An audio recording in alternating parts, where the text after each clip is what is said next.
Le Sénégal franchit une étape majeure dans la gestion de ses données environnementales avec la publication de la 5e édition de l'annuaire sur l'environnement et les ressources naturelles et le lancement de la base de données géographiques et environnementales. Le pays renforce son autonomie informationnelle et réduit sa dépendance vis-à-vis des structures extérieures. L'ouvrage dresse un état des lieux des ressources hybrides, des sols, des forêts, de l'énergie, de la population et du cadre de vie entre autres domaines. Et pour une fois, je dois le dire, le Sénégal ne va pas aller dans des bases de données extérieures pour avoir des données qui le concernent. On allait dans les bases de données des banques, comme la Banque mondiale, la FAO, etc., pour avoir nos propres données. Et là, maintenant, nous avons structuré tout cela et nous l'avons mis en numérique sous un concept qui s'appelle la BADGE, la base de données géographiques environnementales du Sénégal.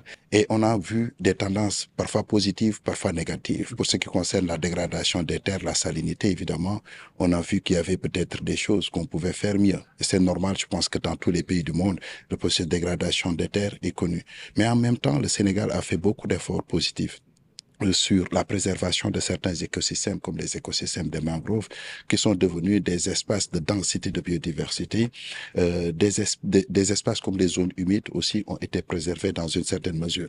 Pour ce qui concerne les ressources en eau, évidemment, on a fait l'état des lieux mais aussi des projections pour savoir quelles sont les demandes en eau du Sénégal dans un avenir très proche. Pour le secrétaire général du ministère de l'Environnement, ce document revêt une importance capitale, véritable boussole pour les décideurs. Il éclaire la prise de décision et offre une lecture claire de la situation réelle de l'environnement au Sénégal. C'est un document extrêmement important, un document d'aide à la décision, un document dont les pouvoirs publics, les acteurs de développement de manière générale ont besoin pour justement avoir des statistiques fiables et maîtrisées. Pour élaborer des politiques publiques, élaborer des stratégies de développement et avoir les bonnes informations pour identifier les meilleurs projets possibles dans le secteur de l'environnement et dans tous les secteurs de développement. Ainsi, avec cet outil stratégique, le Sénégal se dote de moyens de piloter son développement environnemental en toute souveraineté, en s'appuyant sur ses propres données pour bâtir des politiques beaucoup plus cohérentes, efficaces et durables.